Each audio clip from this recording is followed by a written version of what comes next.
Muy bien, hermanos, hoy vamos a tomar el primer mensaje de este año. Es un mensaje muy importante. El tema de hoy es restaurando el altar familiar.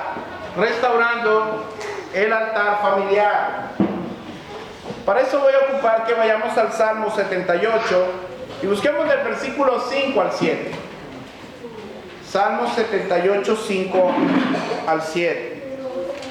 Como sabrán, muchos de ustedes se adelantó durante esta semana que el programa de la escuela dominical, como la hemos conocido, ha de variar.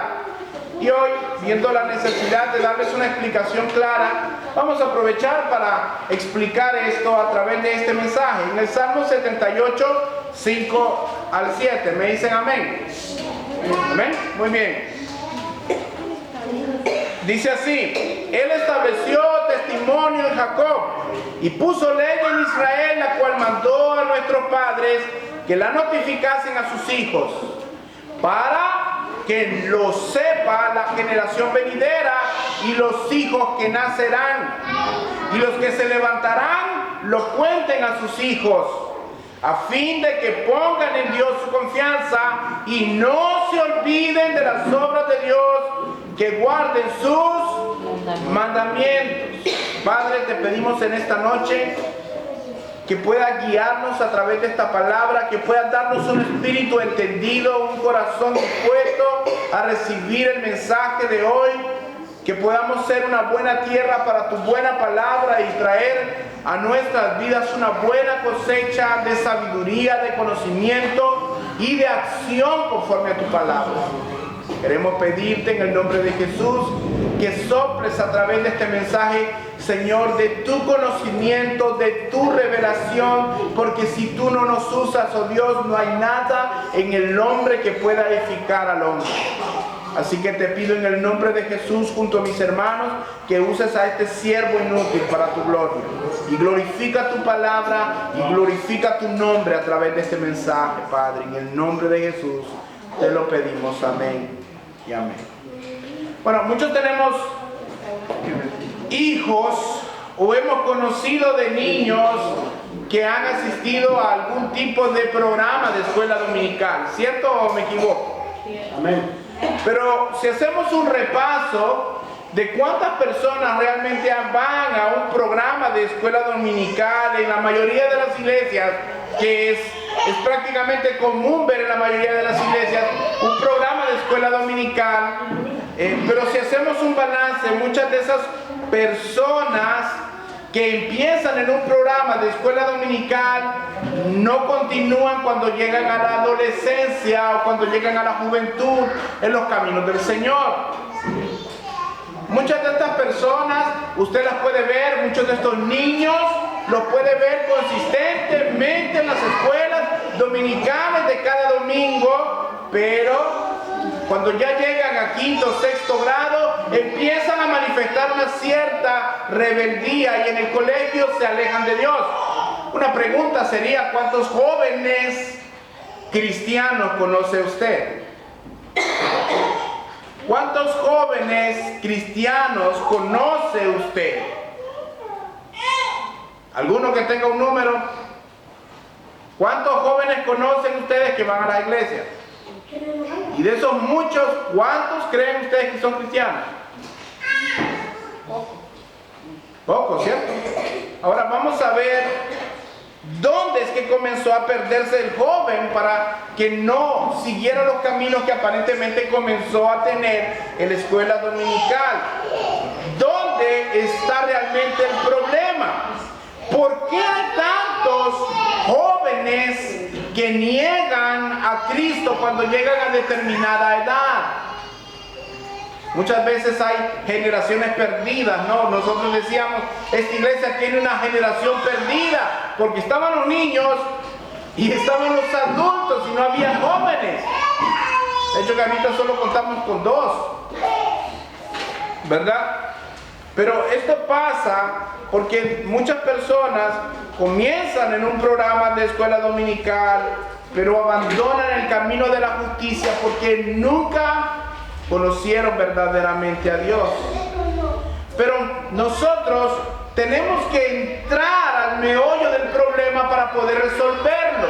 Una vez les explicaba yo cómo si usted en su casa tiene telarañas en la cocina o en la sala y un día barre en la telaraña, puede ser que dentro de 2 o 3 días vuelva a aparecer la telaraña, y si usted la vuelve a sacudir y a borrar, otra vez dentro de una semana posiblemente seguirá estando la telaraña. ¿Por qué? Porque usted no ha matado la araña, usted no ha caído o no ha llegado al meollo del problema. Hoy, con la ayuda del Señor, vamos a tratar de encontrar el meollo del problema, del por qué los jóvenes comienzan en una escuela dominical, pero abandonan la fe. ¿Cuál es el problema? Bueno, el problema prácticamente es que no tienen un altar familiar.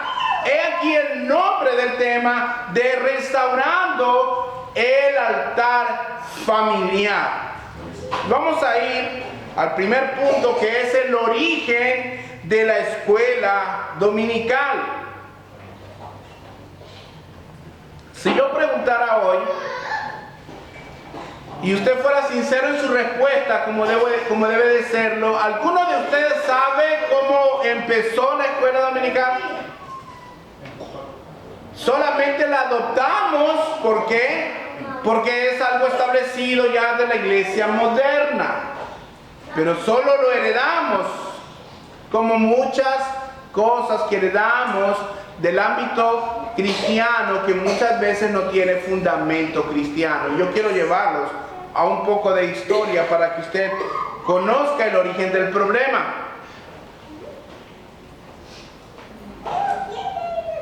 Miren, hay una estadística, hermanos, reciente, que demuestra que el 43% de los jóvenes niños, o de los niños jóvenes, como quieran decirles, de entre quinto y cuarto grado, el 43% de estos niños ya empiezan a mostrar una clara rebeldía a asistir a una iglesia, a seguir a Cristo. Un 45% en la secundaria ya no quiere estar yendo a la iglesia, o va porque lo llevan a fuerza. Y un 10% al llegar a la universidad terminan de abandonar el camino del Señor. Esto nos daría prácticamente un porcentaje de un 2-3% de personas que comienzan en la escuela dominical y envejecen en una iglesia. Y si usted hace un balance, se dará cuenta que así es. ¿Cuántos jóvenes de chiquito lo miró en la escuela dominical y de repente en un tiempo que ya no se llegó a ver en la iglesia, ya llegó cuando tenía 25 o 30 años a la iglesia, después de que con golpes se salió? Esto es terrible, hermanos, que hay una tasa tan grande de deserción de la fe. Pero ¿por qué pasa esto? ¿Acaso los maestros no enseñan bien? ¿Acaso los materiales no son buenos? Ese no es el problema. El problema está en el altar familiar.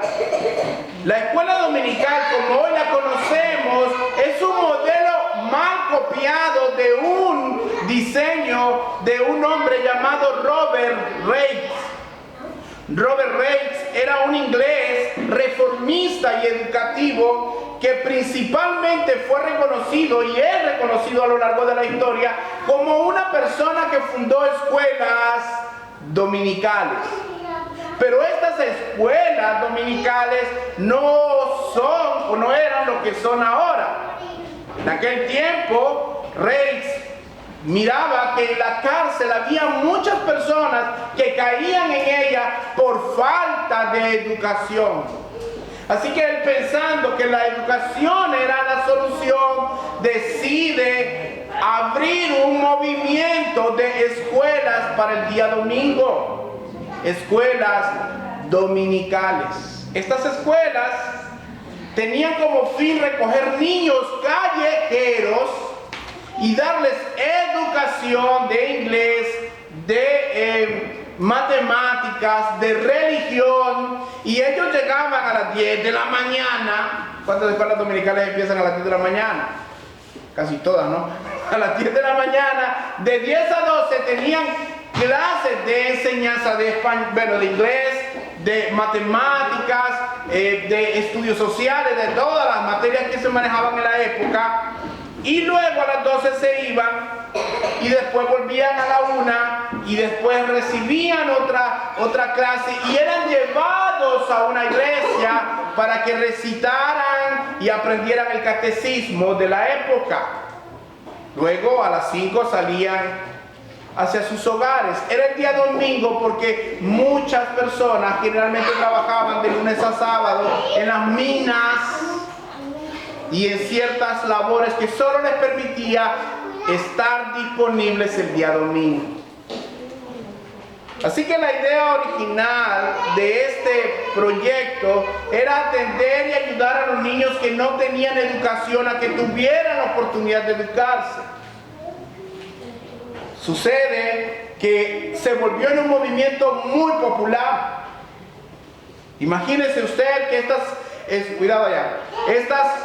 escuelas llegaron a albergar a lo largo de su historia más de 1.250.000 estudiantes a lo largo de Inglaterra. Fue el primer diseño de escuela pública porque la educación solo la alcanzaban aquellos que tenían cierto nivel de recursos.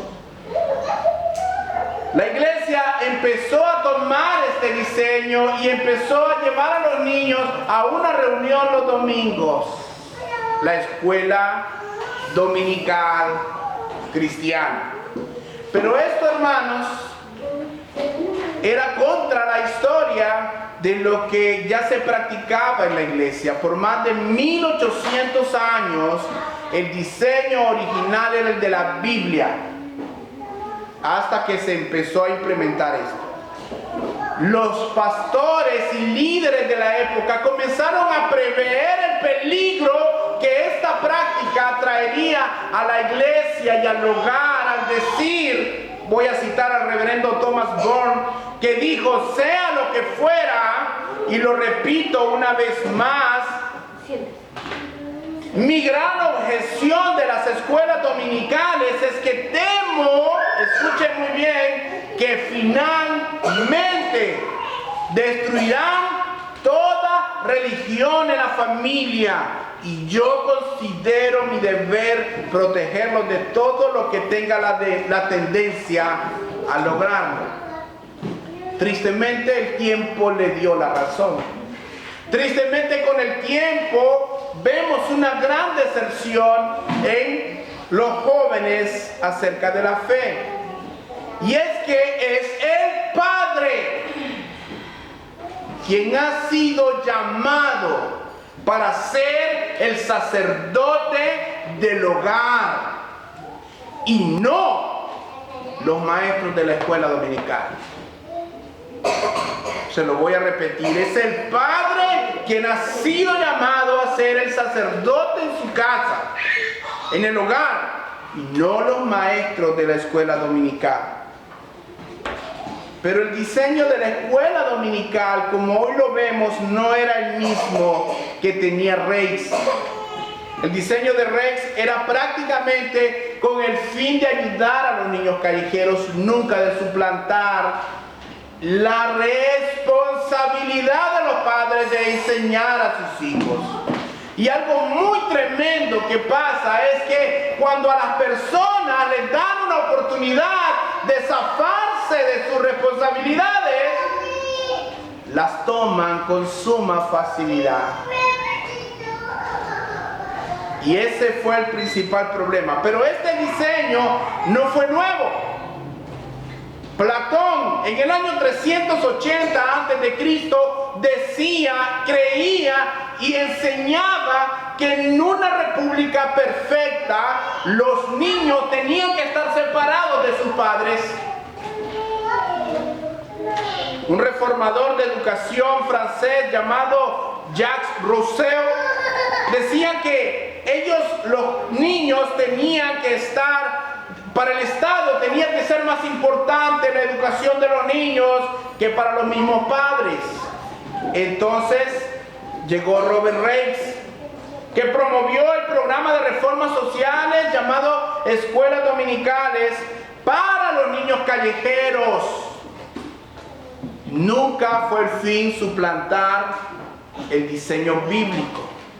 Llegó en 1844 un hombre llamado Stanley Hall. Él aplicó la evolución de Darwin a la teoría del desarrollo infantil, codificando el concepto de adolescencia. ¿Cuántos hemos escuchado esta frase? Que los jóvenes son rebeldes porque son jóvenes. Es una locura de la edad, ¿no? Es que se vuelven rebeldes porque es la edad, hermano. Es que usted, los adolescentes, no lo va a controlar nunca. ¿Han escuchado eso? Bueno, esa idea viene de ahí. Por último, John Dewey. Este fue el padre de la educación moderna e institucionalizó el salón de clases segregado por edades, digamos, primer grado, segundo grado, tercer grado, cuarto grado, así como lo vemos hoy. Estos fueron quienes diseñaron este diseño. Ahora, la iglesia moderna desconoce esto. Usted le pregunta a cualquier maestro de escuela dominical y desconocen esto porque solamente adoptamos algo que ya estaba establecido, ¿verdad? ¿Y cuál es el problema? Debemos de investigar si las cosas que hacemos son bíblicas o no lo son. Y estos hombres que he mencionado, a excepción de Reis, todos los demás eran enemigos de Dios, eran ateos, eran gnósticos, ateos. Así que el origen de esta deformación del diseño bíblico es una artimaña del enemigo a lo largo de la historia, aunque parezca bueno. Y ya vamos a llegar a eso. Pero antes de eso quiero que usted apunte cuál es el diseño que encontramos en la Biblia. Si lo puedo poner en una sola oración, se lo voy a decir de esta manera. Padres enseñando a sus hijos. Padres enseñando a sus hijos. Este es el diseño de Dios. Leíamos en el Salmo 78:5 que Él estableció testimonio en Jacob y puso ley en Israel, la cual mandó a nuestros padres que la notificaran. ¿A quién? A sus hijos. Que la notificaran a sus hijos. ¿Para qué? ¿Para qué dice el texto? Para que lo sepa la generación venidera y los hijos que nacerán y los que se levantarán, ¿qué dice? Lo cuenten a sus hijos. A fin, esta es la razón de que pongan en Dios su confianza y no se olviden de las obras de Dios, que guarden sus mandamientos.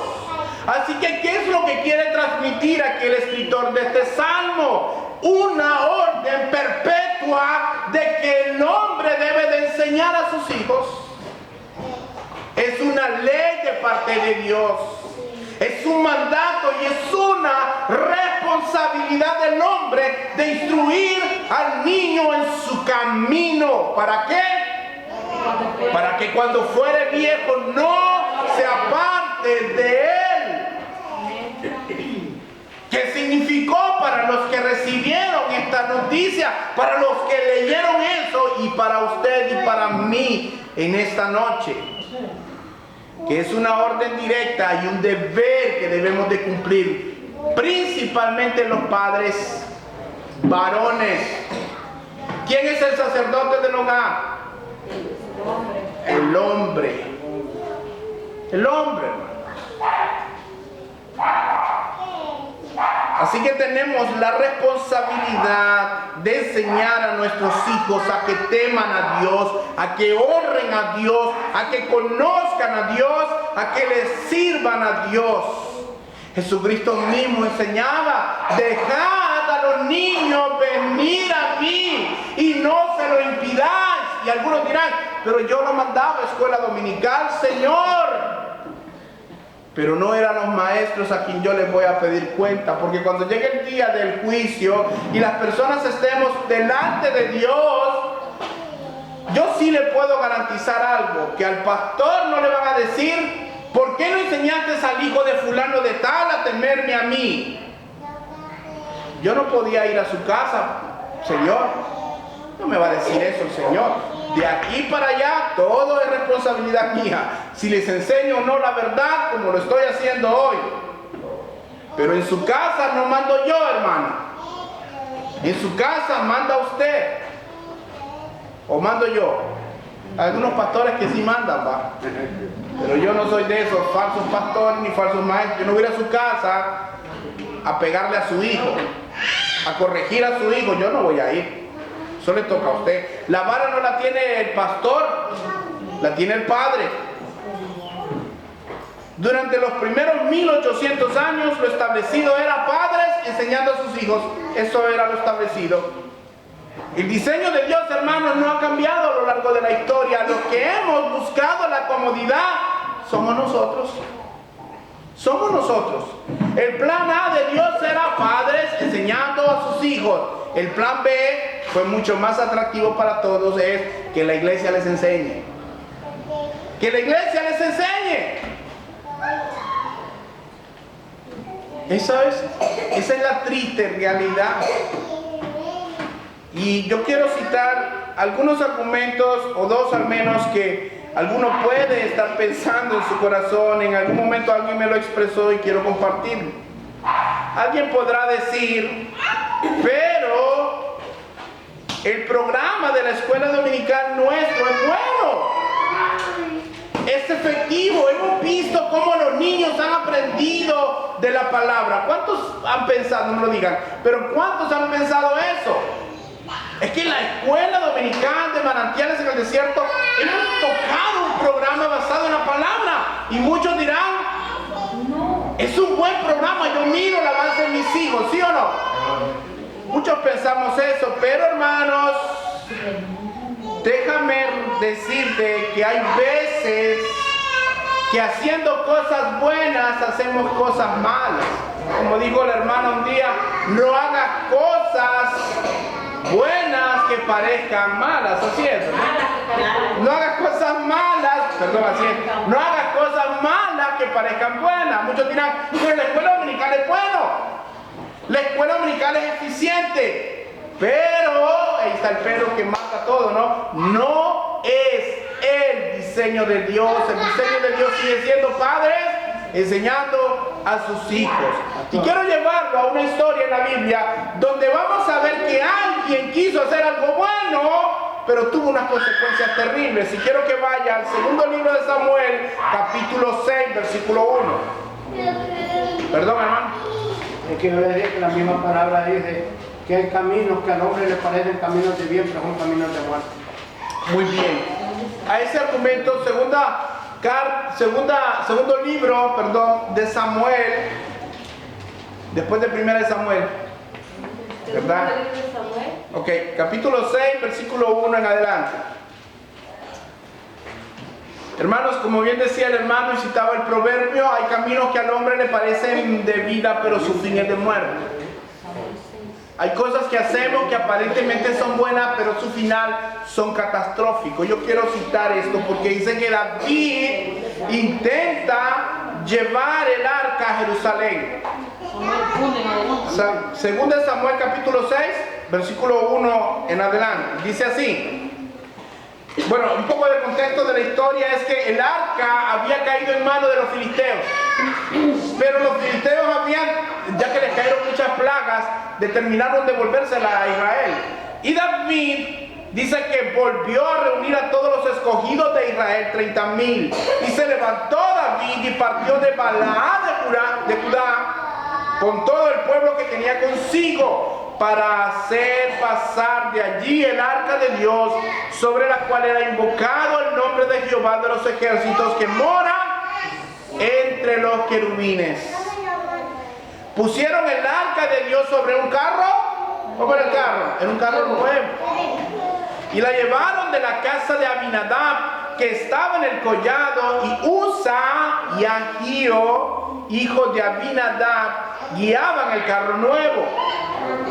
Y cuando lo llevaban de la casa de Abinadab, que estaba en el collado con el arca de Dios, Ahío iba delante del arca. Y David y toda la casa de Israel danzaban delante de Jehová con toda clase de instrumentos de madera, de haya, con arpas, salterios, panderos, flautas y címbalos. Versículo 6. Cuando llegaron a la era de Nacón, Usa, escúcheme bien y si lo puede subrayar, subráyelo. Usa extendió su mano al arca de Dios y la sostuvo porque los bueyes tropezaban. El arca iba a caer y Usa mira que va a caer el arca y extiende su mano para sostener el arca. ¿Cuántos creen que eso era algo bueno? Para que no se cayera el arca, ¿no? Había que sostenerla. Bueno, miren lo que pasó. Versículo 7. Y el furor de Jehová se encendió contra Usa y lo hirió. Allí Dios por aquella temeridad y cayó. ¿Cómo cayó ahí? Muerto junto al arca de Dios. ¿Por qué Dios hizo eso? ¿Acaso Usa quería hacer algo malo?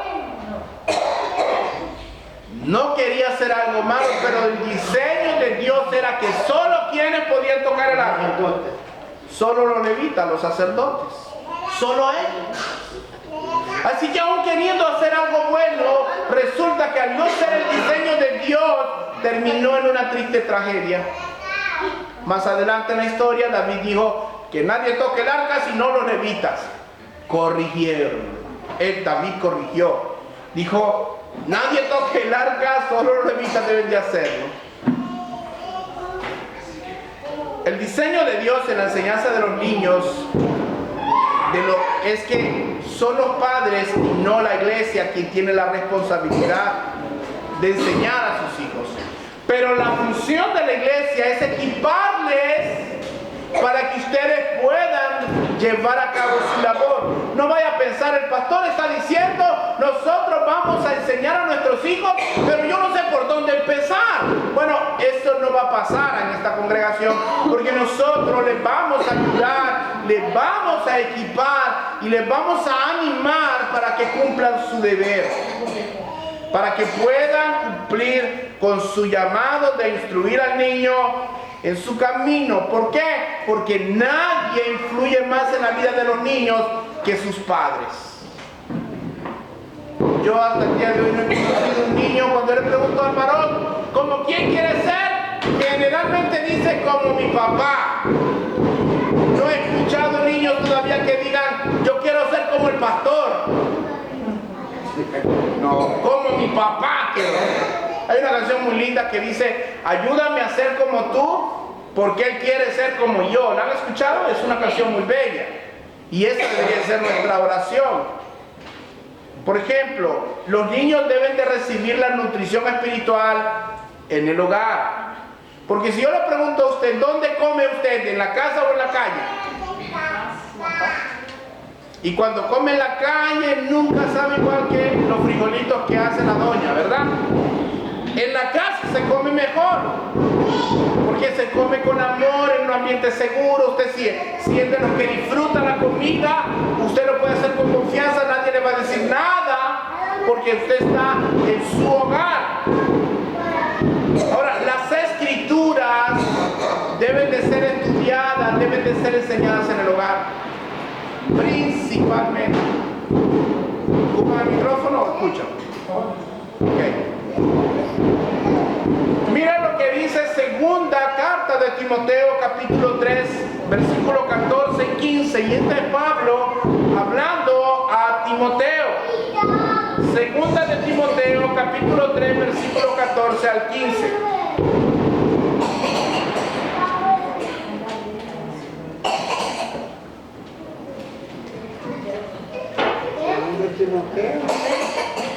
Capítulo 3, versículo 14 y 15.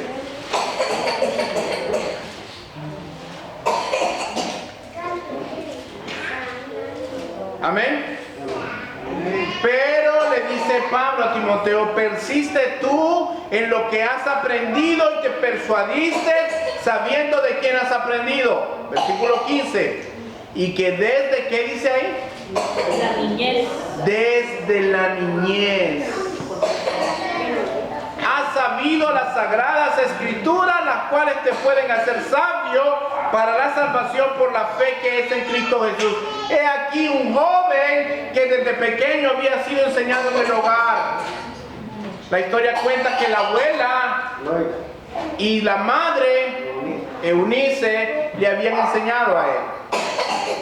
El problema de la escuela dominical, hermanos, es que le ha dado una salida fácil al padre para que no cumpla con su responsabilidad. ¿Cuál es esa responsabilidad?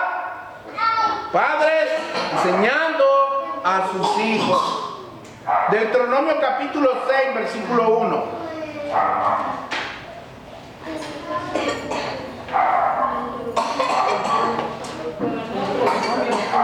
Capítulo 6, versículo 1. Vamos a leer 1 y 2 y luego 5 al 9. Deuteronomio, amén. Amén. 5, 15. 6, capítulo 6, versículo 1. 1 y 2. 1 y 2 y luego el 5 al 9.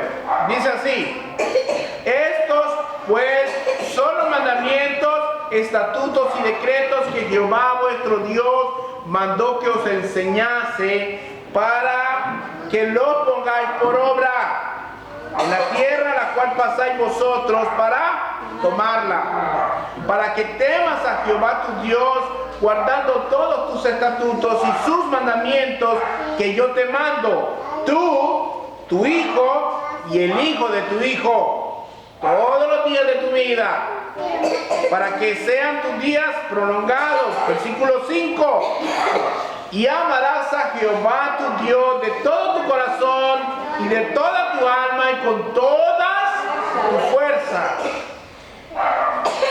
Y estas palabras que yo te mando hoy estarán sobre tu corazón y las repetirás a tus hijos y hablarás de ellas estando en tu casa y andando por el camino y al acostarte y cuando te levantes. Y las atarás como una señal en tu mano y estarán como frontales entre tus ojos y las escribirás en los postes de tu casa y en tus puertas. ¿Quién tiene que enseñar aquí a quién? Los padres, enseñando a los hijos. Así como dice Proverbios 22:6, instruye al niño en su camino y aun cuando fuere viejo, no se apartará de él. Hay una promesa y hay un propósito de que el padre sea el sacerdote en su hogar. Es un propósito divino. Y aunque el propósito de la escuela dominical no era malo o no es malo, al ser extra escritural está expuesto a convertirse en una salida fácil para que el padre delegue su responsabilidad a los maestros de escuela dominical y no asuma su rol delante de Dios y delante del hogar. Es en la familia donde el discipulado y la enseñanza de la Biblia debe desarrollarse de una manera natural, segura, amena, fiel y pura, porque es en el hogar donde aprendemos mucho de quién somos realmente. Es en el hogar donde debemos procurar estudiar las escrituras, compartir las escrituras con nuestros hijos, orar con nuestros hijos. ¿Cuántos oran por sus hijos? ¿Y cuántos oran con sus hijos? Qué bueno que oren con sus hijos, porque mucha gente solo ora por sus hijos, pero no ora con los hijos. Ahora, otra persona podrá decir en uno de sus argumentos de excusas, decir, pero es que yo no tengo la capacidad para enseñarle a mi familia. Ahora, no pongamos excusas aludiendo a nuestras debilidades o dificultades. ¿Por qué? Porque a la hora de explicar un versículo, orar, es Dios quien nos tiene que capacitar. Y si usted le dice, Padre, ayúdame a enseñarle a mis hijos, yo no creo que Dios le vaya a decir, no te voy a ayudar.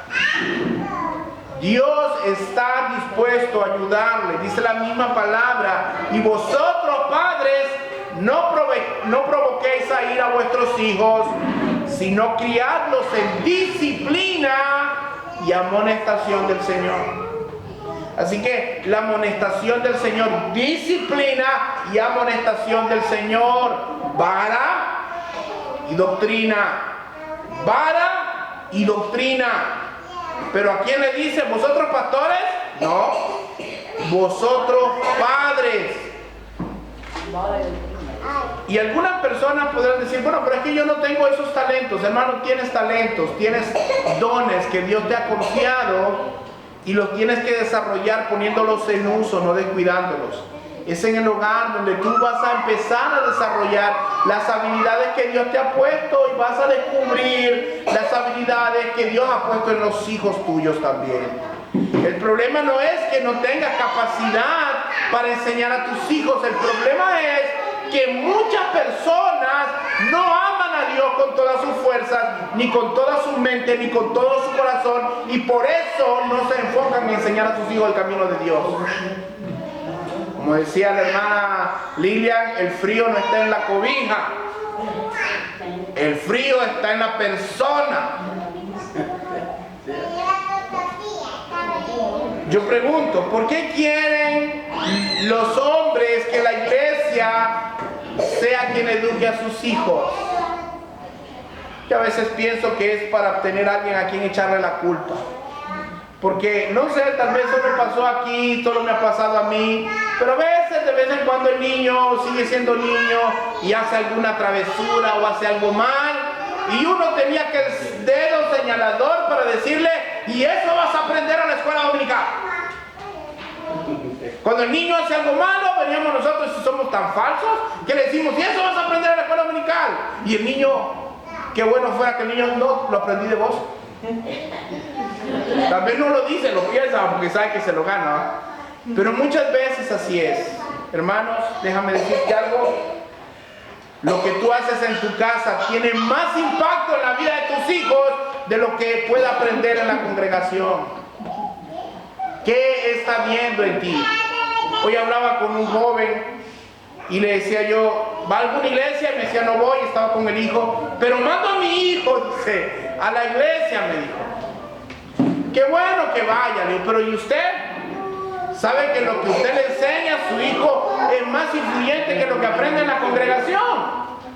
Es cierto, dice, pero, o sea, no busca de Dios. Entonces le digo, mire, pues tiene que venir mañana y si viene de 8 a 10 compartimos la palabra juntos. Voy a venir, me dijo. Por gloria a Dios, digo que venga para compartir la palabra con él y enseñarle que este es el rol del padre. Es fácil para el padre echarle la culpa a la mujer. Vos que no enseñás a los hipotes. Vos que pasás más tiempo con ellos, hermano. No se equivoque. Que al primero que le pide cuentas Dios es al hombre. Y si no, vayamos al huerto del Edén. Que cuando Adán pecó, quien pecó primero fue la mujer, ¿sí o no? La mujer. Pero Dios no llama a quien peca primero, Dios llama a la autoridad. Llama a la autoridad y le dice, ¿has comido del árbol de la ciencia del bien y el mal? ¿Qué le dijo el hombre? Esta mujer que me diste me dio de comer. Yo solo me puedo imaginar que Eva estaba encima de Adán. Come de esta comida, come de este fruto. Claro que no, hermanos, él tomó voluntariamente. Y después de esto, la mujer dijo, la culpa la tiene la serpiente. Pues esa frase la acuñamos aquí. La gente suele echarle la culpa a la serpiente. ¿Por qué no viene a la iglesia? La culpa la tiene la serpiente. ¿Por qué no me deja venir mi esposo? ¿O por qué no puedo salir temprano? Hermano, porque yo siento que le cuesta crecer en la fe. Es que yo no puedo concentrarme con tanta voz. Solo así, buscamos excusas, hermano. Imagínense que el plan de Dios era instruye al niño en su camino. Y el plan del hombre es que la iglesia lo haga por mí. Toma tu responsabilidad, hermano. Cumple con tu ministerio. Invierte en tus hijos tiempo. Guíalos a Cristo, hermano. Reúnete al menos una vez a la semana con ellos, para orar con ellos, para compartir las escrituras. Y eso hablaremos después del mensaje. Les vamos a dar lo que es el material que vamos a estar utilizando y vamos a dar las directrices para ayudarles a realizar su ministerio. Y traigan sus hijos a las reuniones, hermanos. Yo sé que algunos dirán, pero que están pequeños, se hacen bulla, tráiganlos. Tráiganlos que van a recibir, yo sé que van a recibir. Por último, vamos a ver los beneficios que trae el altar familiar. Primero, el altar familiar evita muchos pecados, hermanos. El altar familiar evita muchos pecados. ¿Por qué? Porque si una vez al día la familia se une para orar, la familia se une para hablar las escrituras, al menos el tiempo que pasen unidos va a ayudarles a ponerse a cuentas. Hay personas que se enojan en la mañana y no se hablan hasta el fin de semana. Pero si todos los días tuviéramos la oportunidad de reunirnos para orar juntos, ¿usted cree que va a estar en discordia con alguien si sabe que va a orar con él en la tarde o en la mañana o al mediodía? Una familia que ora unida permanece unida. Segundo, maravilla el alma, comunica un sentido de la majestad y autoridad de Dios porque juntos aprendemos de Él. Nos volvemos más santos. Tercero, presenta verdades solemnes a la mente y brinda beneficios de Dios sobre el hogar. Nos da confianza, hermanos, al estudiar las escrituras juntos, aprendemos las promesas de Dios y nuestros hijos aprenden a proclamarlas. Hoy que oraba mi hijo por mi hija, ayer le decía a mi hijo, Señor, ayuda a mi hermana que duerma bien, porque en paz me acostaré y así mismo dormiré, porque solo tú me haces vivir confiado. Que aprenda a mi hermana, que no le tenga miedo, que duerma. Porque lo ha escuchado en el altar y estamos aprendiendo en el altar familiar. Nosotros lo hacemos todos los días y lo hacemos a la hora del almuerzo. Porque en la mañana algunos no se levantan al mismo tiempo, o en la noche tenemos actividad y no podemos estar juntos, pero en el almuerzo, después de comer, después de alimentar la carne, alimentamos el espíritu. Y compartimos las escrituras y luego oramos unos por otros. Por último, la oración familiar nos premia con la presencia y la bendición del Señor. Hermanos, cuando usted tiene un altar familiar, la gloria de Dios está en su casa. Pero cuando usted no ora con su familia, quien vive ahí es el diablo. Porque hay discordias, hay pleitos, hay diferencias, hay malestar. Pero cuando usted se reúne a orar con su familia, hermano, todo eso se rompe. El problema es que tenemos tiempo para todo menos para dedicarle tiempo a Dios. Tenemos tiempo para ver una película, un programa de televisión, tenemos tiempo para hacer oficio en la casa, para preparar la comida, ni siquiera Dios para comer, tenemos tiempo de sobra, pero no tenemos tiempo para buscar a Dios en familia. Porque hay otras cosas más importantes. ¿Hay algo más importante que honrar a Dios? Pregunto yo. La Biblia dice que el hombre ha sido diseñado ¿para qué? Para dar gloria a Dios y para deleitarse en esa comunión con Dios. ¿Por qué no llevas eso a tu hogar, hermano? Porque hay tantos hogares cristianos que parece que fueran hogares paganos. Los niños de los cristianos diciendo palabrotas. Los niños de los cristianos, de entre comillas, impíos, no van a la iglesia, no buscan de Dios, no leen, no saben ni siquiera que es un evangelio, no saben que es una promesa porque nunca les han enseñado y sus padres son fieles a la iglesia, pero en la casa son una atrocidad. Hermano, dale la oportunidad a tu familia de participar en este maravilloso privilegio de conocer a Dios. Dale la oportunidad a tu familia de darle tiempo delante de Dios para que ellos lo conozcan. Y como decía Josué 24:15, yo y mi casa. ¿Y cuántos decimos, yo y mi casa servimos a Jehová, pastor? Pero yo le pregunto a los niños, ¿cuántas veces oran ustedes juntos? Ah, no, mi mamá dice que ora por mí en la noche.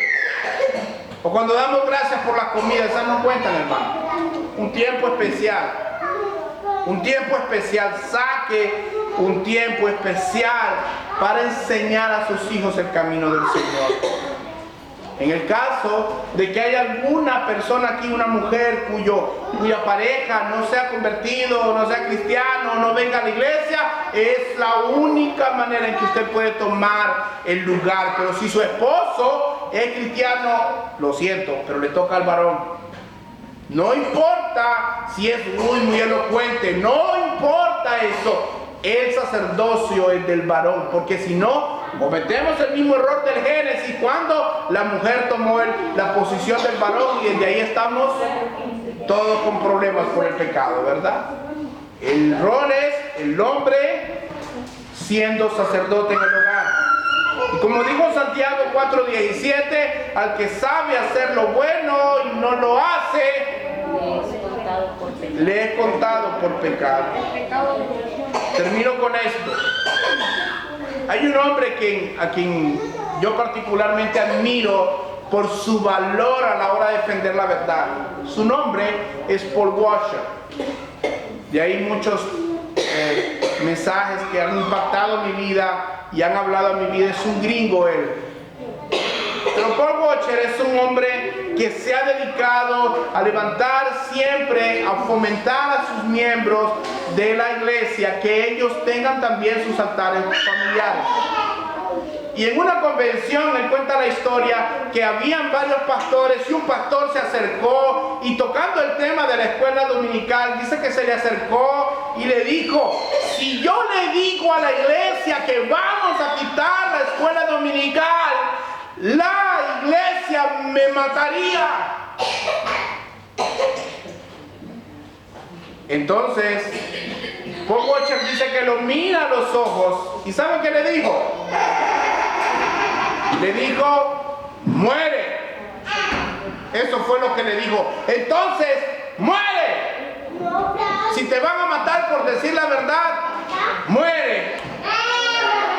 Y yo le quiero decir a usted, hermano, cumpla con su deber, cumpla con su papel, cumpla con su responsabilidad, que nosotros le vamos a ayudar a equiparlo, pero no vamos a tomar la responsabilidad de que usted enseñe y cumpla su ministerio. Lo vamos a equipar, vamos a orar por usted, lo vamos a ayudar hasta donde podamos, pero por amor de Dios, hermano, yo se lo pido como favor, Dios se lo da como una orden. Cumpla su papel en su hogar, sea el sacerdote. Vamos a orar y ya les voy a explicar otras cositas más.